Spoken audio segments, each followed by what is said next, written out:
Bismillahirrahmanirrahim. Assalamualaikum warahmatullahi wabarakatuh. Waalaikumsalam warahmatullahi wabarakatuh. Ya, alhamdulillahirrahmanirrahim. Bersyukur kita hadirkan kehadirat Allah karena atas berkat rahmatnya kita bisa berkumpul di sini dalam keadaan sehat walafiat. Salawat beserta salam kami tercurahkan kepada Nabi kita Nabi Muhammad Sallallahu Alaihi Wasallam. Saya ucapkan banyak terima kasih kepada ibu-ibu yang telah meluangkan waktunya di sini untuk menyimak tentang aksi nyata yang akan saya bagikan kepada ibu-ibu semua. Saya yakin di sini ibu-ibu juga pasti sudah mengetahui tentang garis besar dari budaya positif yang akan saya berikan. Baik ibu-ibu, sebelum memulai kegiatannya, baiknya kita berdoa dulu. Berdoa dimulai.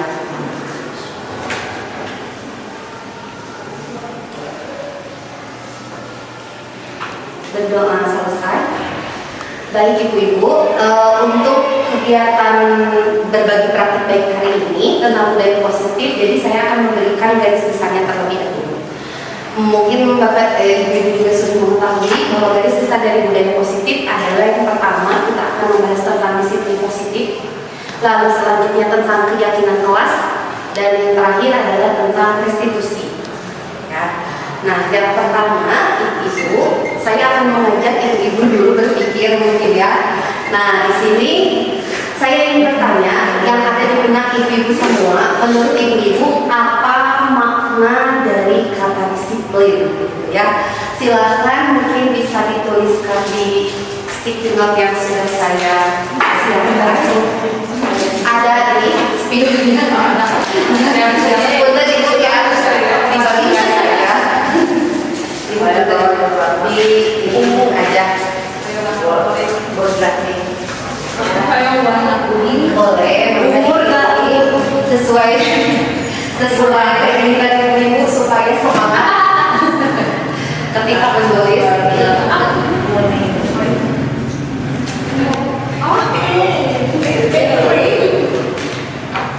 Aku pinginnya jadi gak ada masih ada tulisan jadi gak ada. Bu Nina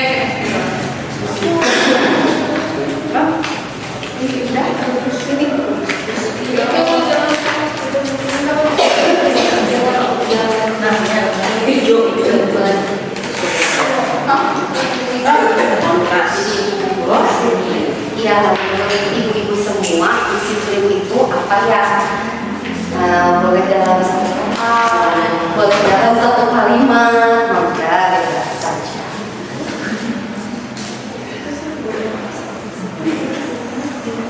Kalau sudah selesai ibu ditempel di depan, bergerak dulu sedikit. Boleh ditempel di depan.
Untuk membantu saya mensortir apa yang ditulis oleh ibu-ibu semuanya. Mangga yang biasa apa dulu? Kami membantu boleh sedikit bangga apa ini? Beda on cam. Jadi mau ya, di sini paling sekarang kita sortir. Kalau ada yang sama mungkin dicabut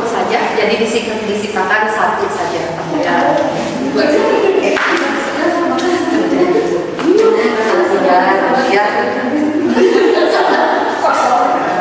Satu yang mana? Cuma satu. Satu aja. Sama berarti ya taat aja. Sama sebenarnya dan pilih satu aja. Pertama terus eliminasi. Taat ya. Oke. Baik. Ternyata dari sekian banyak yang menjawab berpendapat tersisa 4 dan intinya semuanya sama gitu ya. Ternyata pemikiran kita sama. Bukan ibu-ibu saya pun sama. Berpikir kata disiplin itu yang pertama berpikirnya tentang aturan. Aturan yang harus ditegakkan ya, apalagi ini untuk siswa. Lalu selanjutnya di sini disiplin itu berkaitan dengan tepat waktu. Jadi ya, berarti termasuk ke dalam aturan juga ya. Di dalam aturan kan pasti ada yang namanya harus menepati waktu. Lalu di sini juga sama berperilaku sesuai dengan aturan. Nah, lalu selanjutnya di sini taat pada suatu keyakinan yang dipegang. Jadi pada intinya kita sama-sama sebenarnya berpikir bahwa untuk mencapai disiplin itu harus ada yang namanya aturan, gitu ya. Nah, sebenarnya disiplin itu apa sih, gitu ya? Nah, berarti kan tadi kita bilangnya aturan. Berarti aturan ada yang namanya pelanggaran, di mana pelanggaran nanti akan berdampak pada sebuah hukuman. Sedangkan menurut pembelajaran Ki Hajar Dewantara, kepada siswa itu kita tidak dianjurkan untuk memberikan suatu hukuman, tapi memberikan suatu konsekuensi atas apa yang telah mereka laksanakan. Nah, jadi untuk penerapan disiplinnya dikenal dengan istilah yang namanya disiplin positif. Mungkin ini tidak asing lagi ya di telinga ibu semua. Nah, kita lihat dulu di sini pengertian dari disiplin. Nah, ternyata disiplin itu berasal dari bahasa Latin. Ya, bahasa Latin yang artinya adalah belajar. Lalu kata disiplin juga sebenarnya itu berasal dari akar kata yang sama dengan kata disiplin yang berarti murid atau pengikut.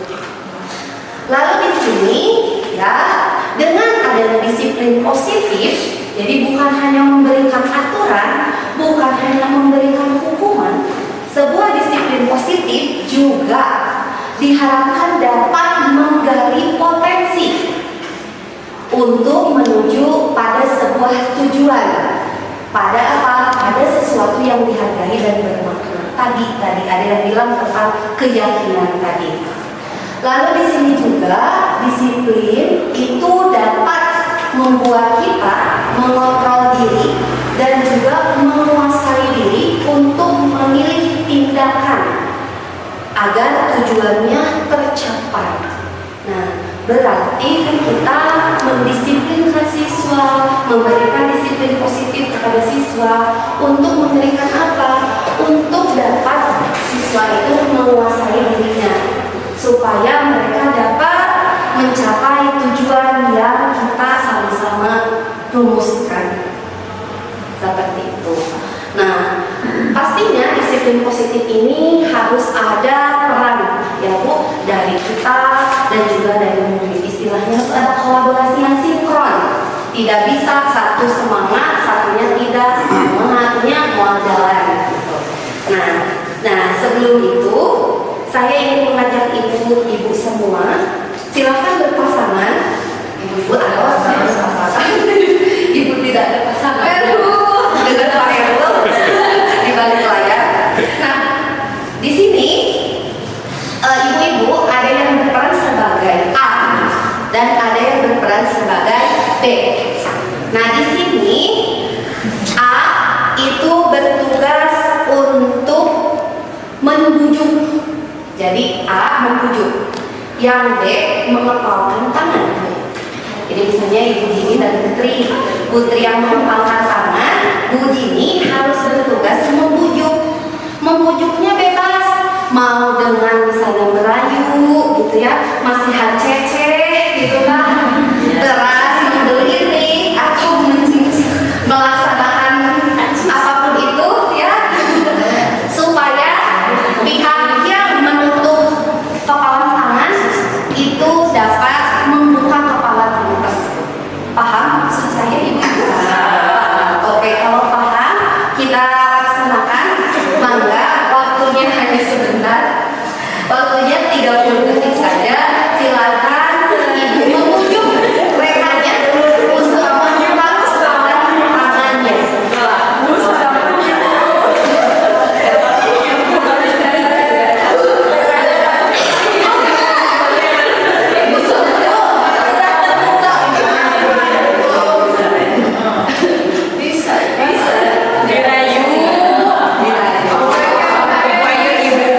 yang memegang kendali atau kontrol untuk membuka dan membentuk kepala gerakan. Bu Siti siapa kira-kira menurut Bu Siti? Si B. Hah? Si B. Si B-nya, bukan si B-nya. Bu Siti-nya gitu ya. Atas diri sendiri berarti ya. Ada di Ibu? Bu Yantinya. Bu Yanti ya. Karena kalau Bu Yantinya nggak mau ya nggak terbuka. Ya, sudah kan. Bu Siti masuk akal. Ya. Tapi tadi kan gara-gara sukarela beneran ini ya udahlah dibuka aja gitu kan. Nah, berarti yang memegang kontrol atas diri kita sendiri adalah diri kita kan sendiri. Nah, terdapat sebuah ilusi dalam sebuah teori kontrol gitu. Katanya ya nih realitas kebutuhan kita sama, padahal faktanya itu berbeda. Ya, lalu di sini semua orang melihat hal yang sama. Tidak ya, sebenarnya semua orang melihat hal yang berbeda. Lalu di sini kita mencoba mengubah orang agar berpandangan sama dengan kita. Nah, kita berusaha memahami pandangan orang lain tentang kita. Lalu selanjutnya di sini perilaku buruk dilihat sebagai suatu kesalahan. Padahal semua perilaku itu memiliki tujuan.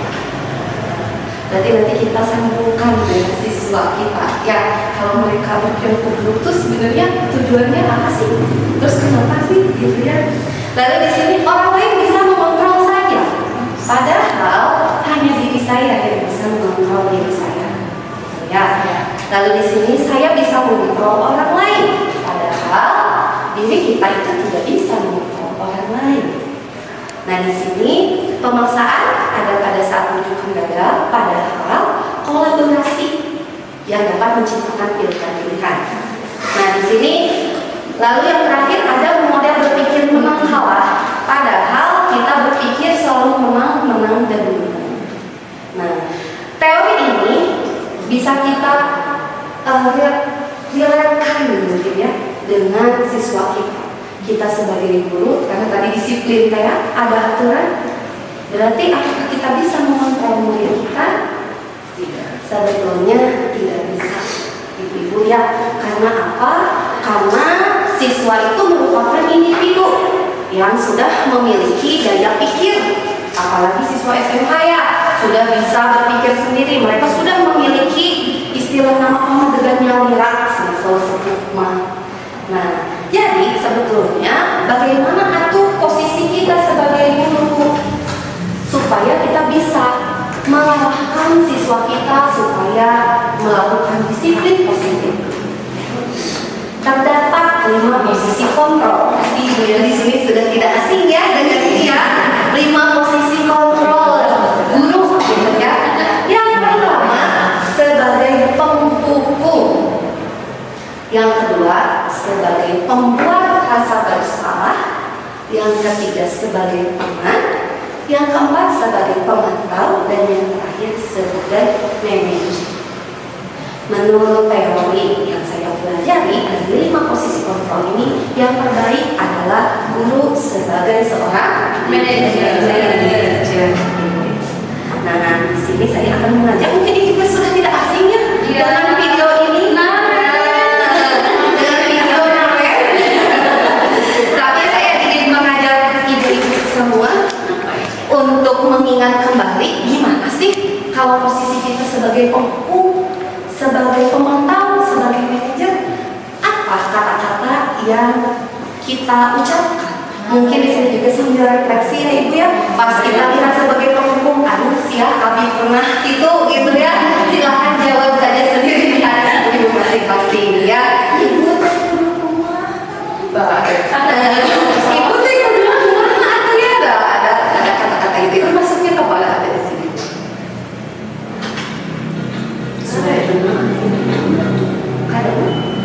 Salam bahagia Ibu dan Bapak Guru hebat. Dalam penerapan disiplin positif restitusi, salah satu program yang dikembangkan adalah 5 posisi kontrol. 5 posisi kontrol dalam restitusi adalah proses perjalanan seorang pendidik agar dapat mengenali dirinya. Pada video kali ini, kita akan membahas tentang 5 posisi kontrol yang dikembangkan oleh Diane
ada gangguan.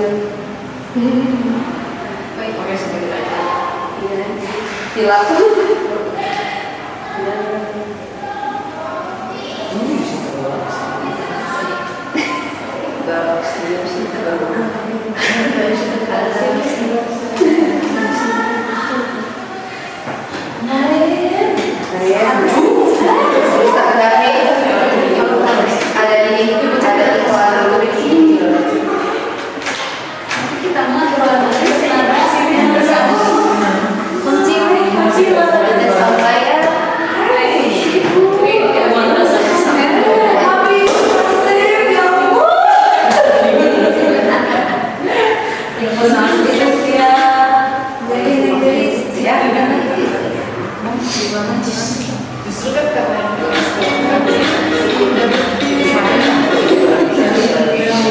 Sangat bahagia ibu dan bapak guru yang dalam penerapan disiplin positif restoratif sebagai salah satu program yang dikenakan adalah 5 posisi kontrol.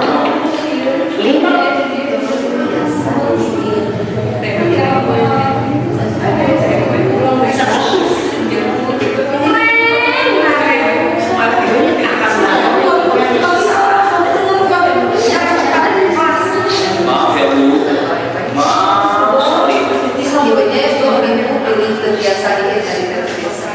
Posisi membuat rasa bersalah, berbicara dengan nada tenang, cenderung lembut, namun kata-kata yang diutarakan membuat murid merasa menjadi orang yang gagal, memandang buruk dirinya sendiri, merasa tidak berharga, dan tidak sanggup membahagiakan orang lain. Ketika guru mengambil posisi membuat rasa bersalah, murid akan menganggap dirinya yang bersalah dan ia akan menyimpan emosi negatif tersebut di dalam dirinya.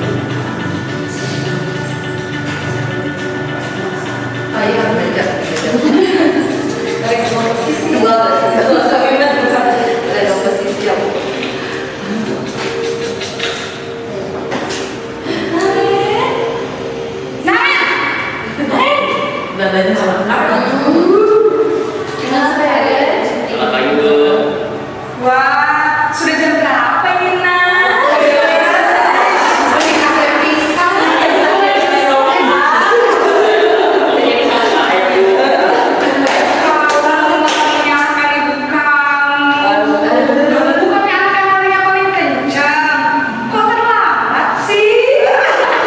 Iya Bu, saya memang terlambat bangun tadi. Jadi biarpun saya kencang, tetap gak kejar Bu. Ya sudah sana, nanti lain kali larinya lebih kenceng lagi ya. Biar gak terlambat lagi. Bikin seneng ibu. Bikin seneng ibu. Carain. Sudah sana masuk kelas. Ibu beresin urusan absen kamu. Kamu ini ada-ada saja. Jadi salting. Si teman, guru berbicara dengan nada suara ramah, akrab, cenderung bersenda gurau untuk menjaga suasana tetap santai. Murid akan merasa senang, aman, dan akrab dengan guru. Identitas yang tercipta adalah identitas sukses atau berhasil. Namun, perlu diingat, karena ini masih dorongan eksternal, maka ada faktor ketergantungan dari murid kepada orang tertentu. Di sini, guru absennya, sehingga di lain waktu, murid bisa berperilaku baik, namun hanya kepada orang-orang tertentu saja.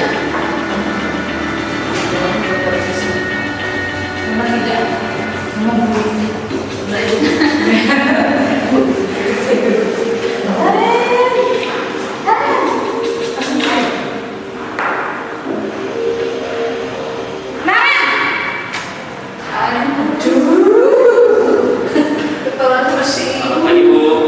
Naren, apa peraturan sekolah kita tentang jam berapa kita harus masuk sekolah?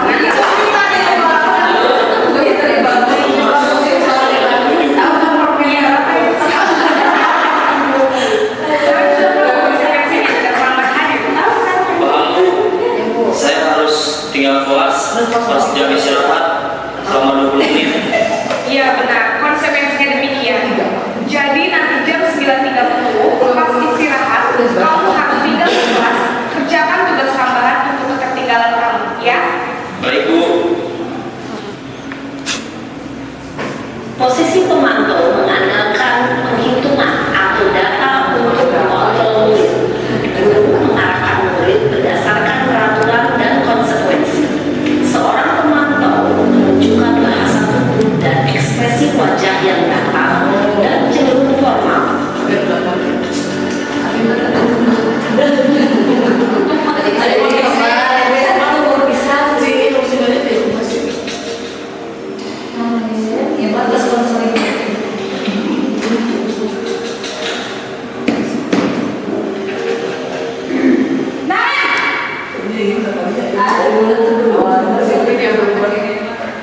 Selamat pagi Bu.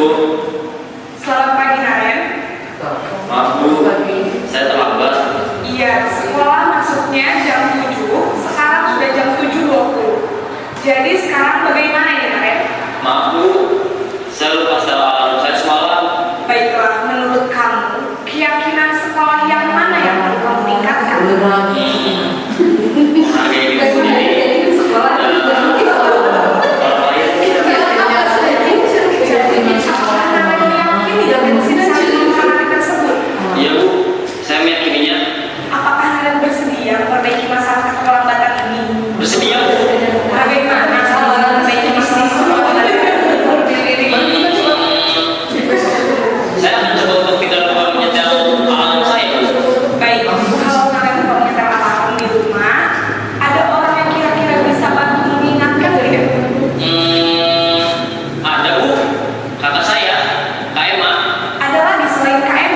Selain Kak Emma, ada ibu saya. Baik, jadi yang mengingatkan Naren adalah Kak Emma dan ibu kamu ya? Kira-kira akan mulai set alarm kapan nih Naren? Setelah pulang sekolah, akan segera saya lakukan.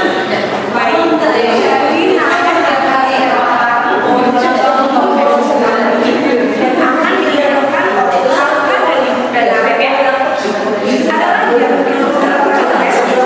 Agar tidak terlambat bangun lagi. Si kontrol yang telah diperlihatkan ini dapat menjadi ajang refleksi bagi kita semua agar dapat terus mengasah dan menerapkan. Iya, sudah melihat tentang Naren ya Bapak, Ibu-ibu semuanya. Dan pasti tadi katanya menjadi ajang refleksi untuk kita. Kita ada di posisi mana, tapi memang untuk menjadi posisi manajer kita perlu pembiasaan dan proses ya Bu ya. Tidak bisa langsung sekarang dapat materinya besok diterapkan gitu ya, tapi perlu proses gitu betul ya. Nah tadi untuk menjadi kita pada level manajer, salah satu hal yang bisa kita lakukan untuk menerapkan disiplin positif adalah dengan membuat sebuah keyakinan. Kalau tadi mau ditanyanya Naren keyakinan sekolah, mungkin itu terlalu luas ya, ibu kita pun tidak bisa mengontrolnya karena itu mah harus secara kolaborasi dan sama-sama. Nah mungkin kita bisa mengakalinya dengan membuat sebuah keyakinan kelas. Pasti di sini ibu-ibu juga sudah tidak asing dengan keyakinan kelas dan pasti sudah menerapkannya di kelas masing-masing. Jadi saya tidak akan menjelaskan lagi bagaimana cara membuat keyakinan kelas ya, karena pasti sudah dilaksanakan. Nah di sini paling saya ingin perlihatkan bahwa keyakinan itu merupakan nilai-nilai kebajikan universal yang telah disepakati, ya pasti disepakati oleh berarti murid-murid di kelas.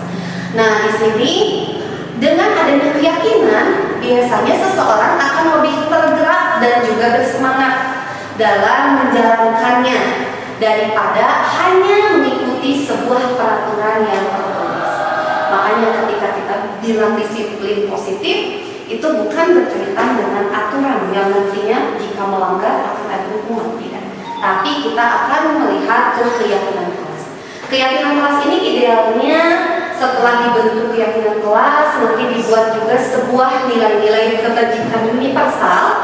Nilai-nilai kebajikan universal ini karena kita ada profil pelajar Pancasila, nah harus berhubungan dengan profil pelajar Pancasila. Coba ibu-ibu punten di sini ada yang bisa memberikan contoh, misalnya satu keyakinan kelas dengan nilai kebajikan sesuai dengan profil pelajar Pancasila yang telah disepakati di kelas masing-masing.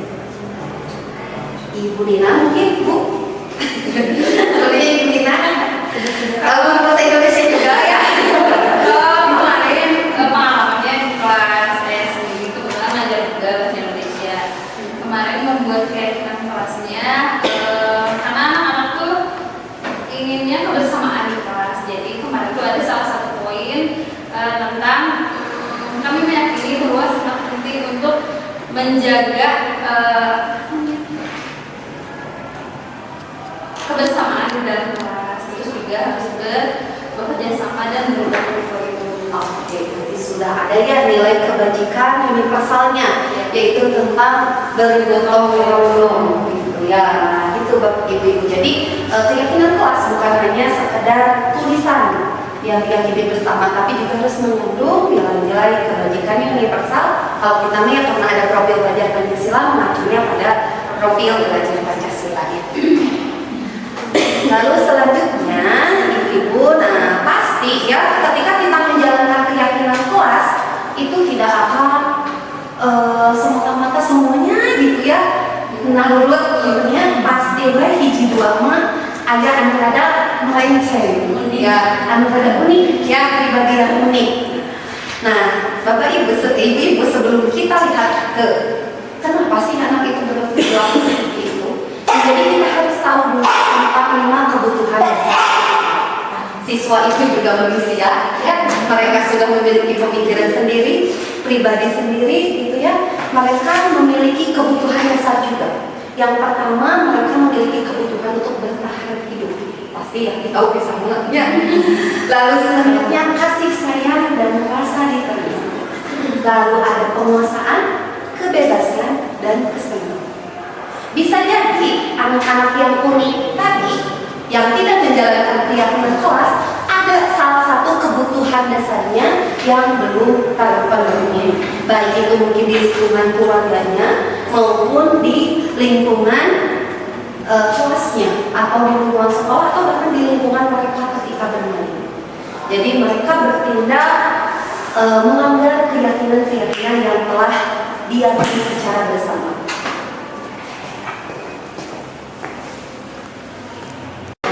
Nah, jika ada yang unik menurut kata Bu Dini tadi, berarti itu ada salah satu kebutuhan dasar yang memang tidak dipenuhi, ya, tidak terpenuhi oleh mereka. Nah, lalu jika ada anak seperti itu, apa yang kita harus lakukan? Biasanya jika kita berbicara tentang aturan, tak caca. Memang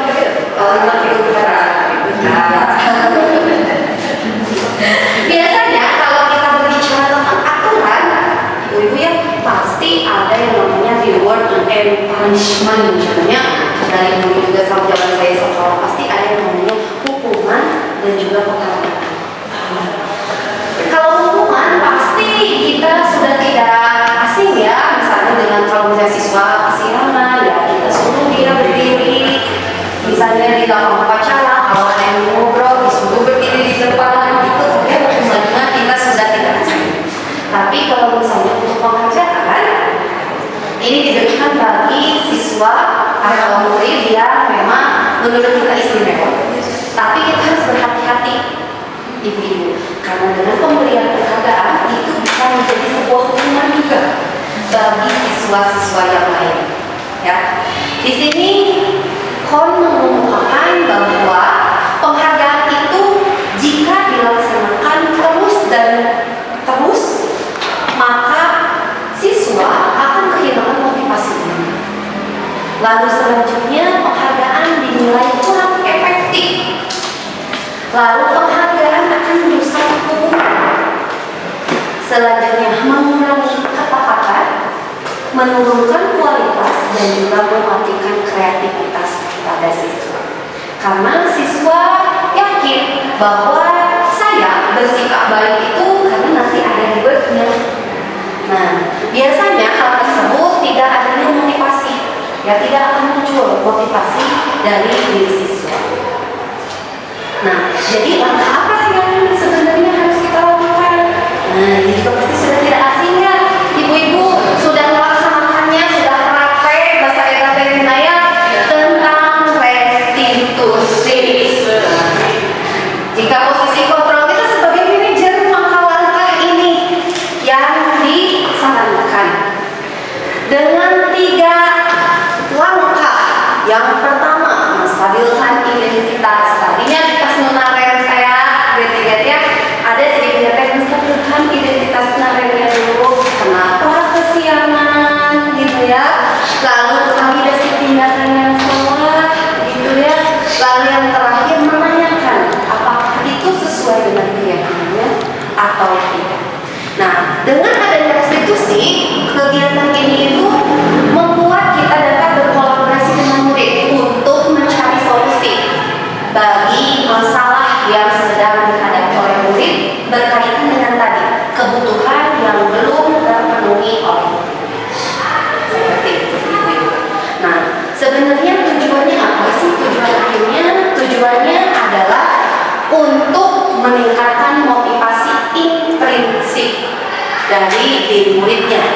Jadi supaya murid dapat memberikan keinginan yang muncul dari dirinya sendiri, bukan karena tadi, bukan karena penghargaan, karena mendapat imbalan jadi saya mau tepat waktu, atau bahkan karena menghindari rasa sakit atau ketidaknyamanan, ketakutan.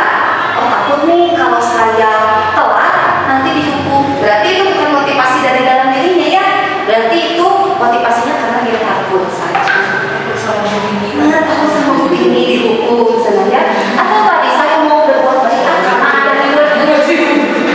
Yang baik itu adalah tadi kegiatan restitusi karena dapat memberikan motivasi intrinsik supaya siswa itu dapat termotivasi dari dalam dirinya sendiri. Nah itulah yang kita harapkan dari kegiatan disiplin positif ini, supaya murid bisa memiliki motivasi dan nanti dia mencapai tujuan yang dia inginkan. Seperti itu ibu-ibu.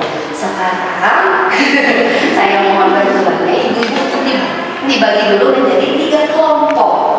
Ya, 2, 3.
Apa?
sebut saja Andi ya.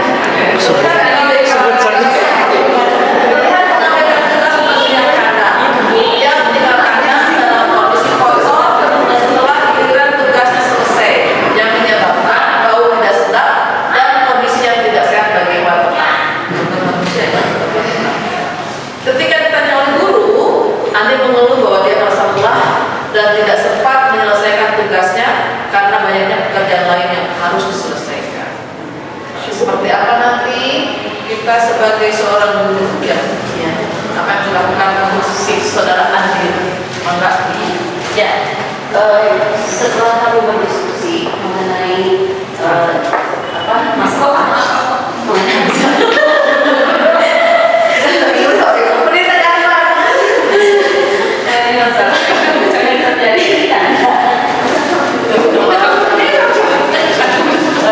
jadi pada dasarnya yang kami pahami ibu bahwa restitusi itu adalah mengembalikan keadaan ke dalam yang benar. Jadi pada dasarnya setiap manusia boleh salah, tapi kembali lagi ke jalan yang benar.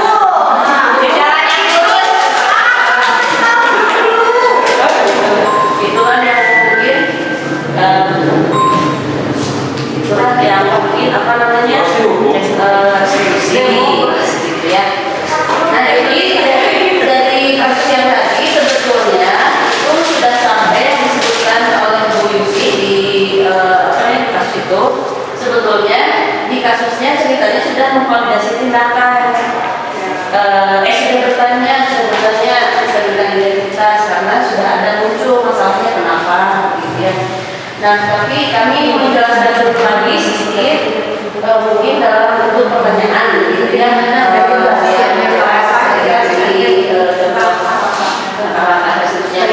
Menurut kami dari itulah yang kita menstabilkan identitas. Yang harus distabilkan identitasnya sebetulnya bukan hanya murid tapi juga guru karena kadang-kadang kita tiba-tiba ya. Jadi menstabilkan emosi dua-duanya mungkin ya dengan cara ya tenang dulu gitu ya, tenang dulu terus bertanya apa yang terjadi sehingga Anda masih kotor saat Andi tiket. Jadi apa yang terjadi sehingga kandangnya masih kotor gitu kan. Jadi sudah muncul tuh jawabannya ternyata Andi lelah. Nah divalidasi tindakannya dengan ini mungkin kalau ini wattnya, kalau ini Y-nya gitu ya. Jadi menurut Andi apakah membiarkan kandang kotor itu baik untuk dilakukan? Memvalidasi artinya mungkin dia juga akan bertanya akan menjawab tidak gitu ya, mungkin tidak jawabnya. Jadi kita validasi bahwa itu telah tindakan salah sehingga dia mengakui dan mengingat kembali ada kesalahan yang sudah dilakukan. Lalu yang ketiganya adalah menanyakan keyakinan pemiliknya di sini ya. Apakah pertanyaan yang dikemukakan oleh kita sebagai guru mungkin pertanyaannya kurang lebih seperti ini. Kira juga susahnya mau jawab.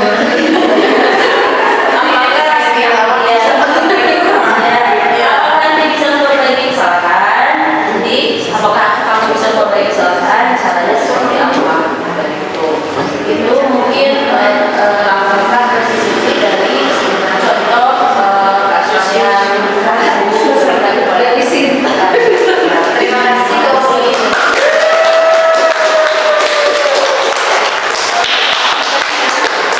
Baik, terima kasih. Permasalahan Andi sudah ditangani dengan restitusi. Selanjutnya tadi kelompok saya peduli ya. Peduli ya. Kamu ini.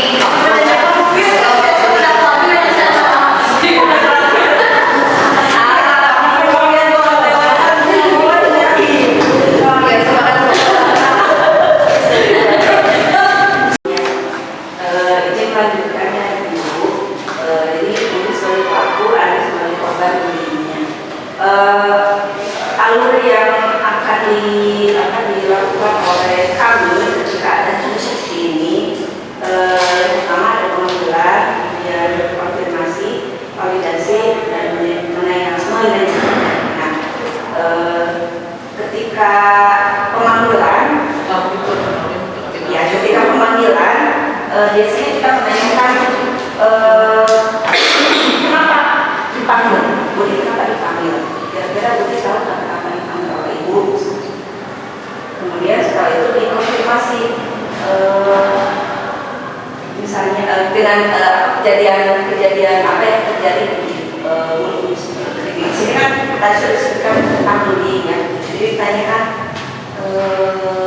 kamu melakukan hal tersebut kepada Andi, bullying kepada Andi. Kemudian validasi di tahap validasi ditanyakan apakah yang dilakukan oleh Budi itu benar atau salah. Jadi dia harus tahu, harus bisa menjawab yang sudah dilakukan oleh Budi itu benar atau salah. Dan terakhir mendengarkan keyakinan.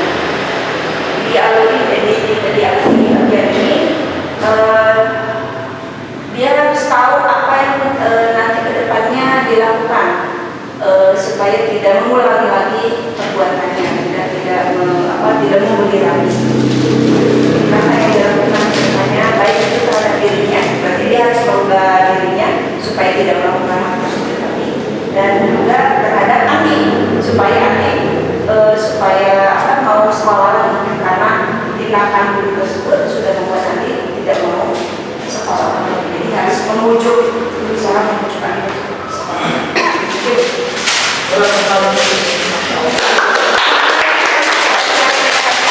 Yang sering di sekolah kita Nanti Itu aja yang bisa ya.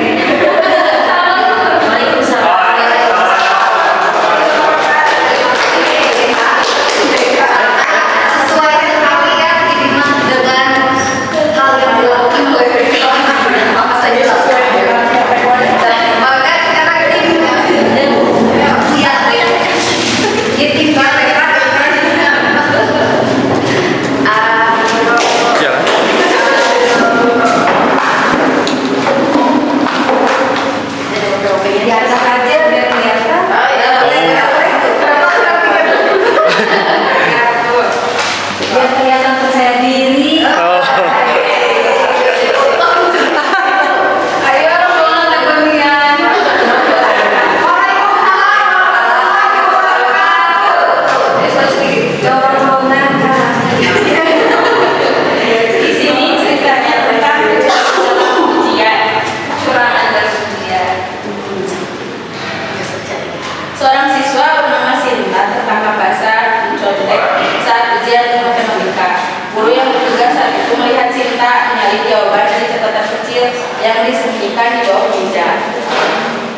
ketika diinterogasi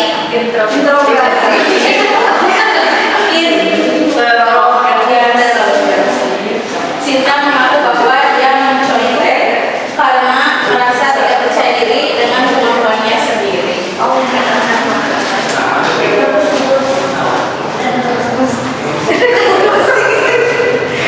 Nah, jadi dalam penjelasan masalahnya kita akan melakukan ilustrasi ya antara ibu guru dengan Sinta.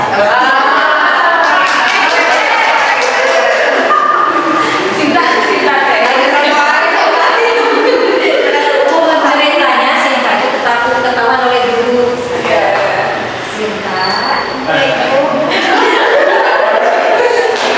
melihat sama-sama kamu membuat catatan kecil dalam ujian.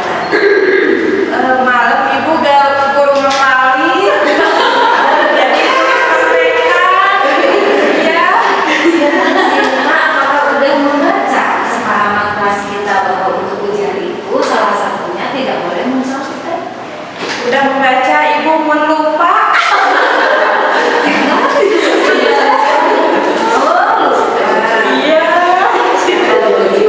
Nanti pada saat ujian ke depannya, nanti ibu akan memberitahu kepada kamu Sinta bahwa ujian besok kamu harus belajar. Itu ya, apakah kamu setuju seperti itu? Setuju ibu.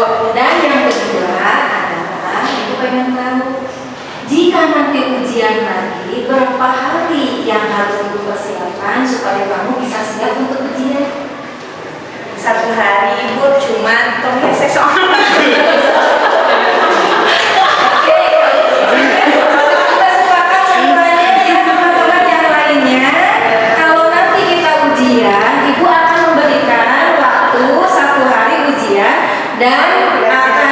sekalian untuk belajar untuk belajar sehingga siap untuk ujian nanti. Itu mungkin ya. Nah, demikianlah mungkin solusi untuk siswa yang tidak percaya diri pada saat ujian. Terima kasih. Bila kelompok kami. Assalamualaikum warahmatullahi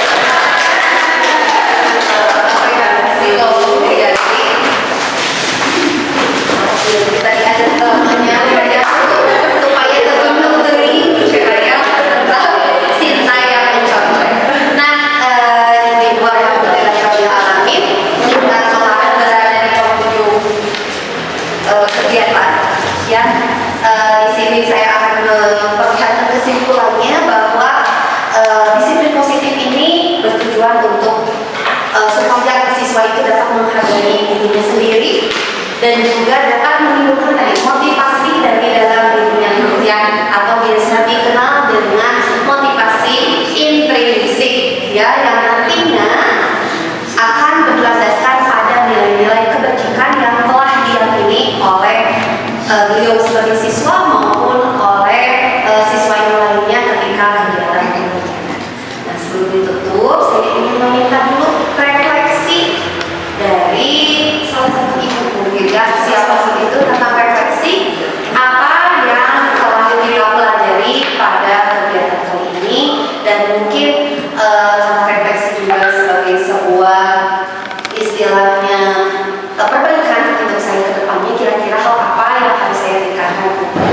Mangga silakan Ibu. Putri. Oke,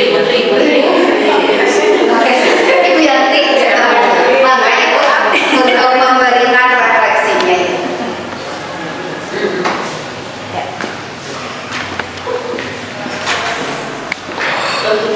Assalamualaikum warahmatullahi wabarakatuh. Alhamdulillah pada hari ini saya mendapatkan banyak sekali ilmu yang diperoleh.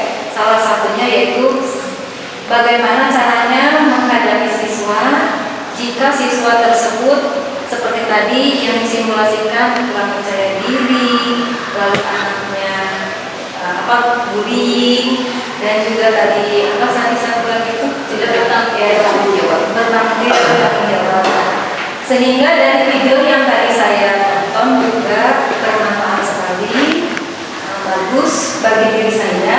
Untuk kedepannya saya bagaimana harus belajar dan memberikan arahan kepada siswa yang juga pendidikan. Dan untuk sekarang ini saya tidak akan memberikan saran apapun. Ibu Yusinta sudah bagus dalam menjelaskan dan juga memberikan arahan kepada kami sebagai berbagi praktik itu sudah bagus, dan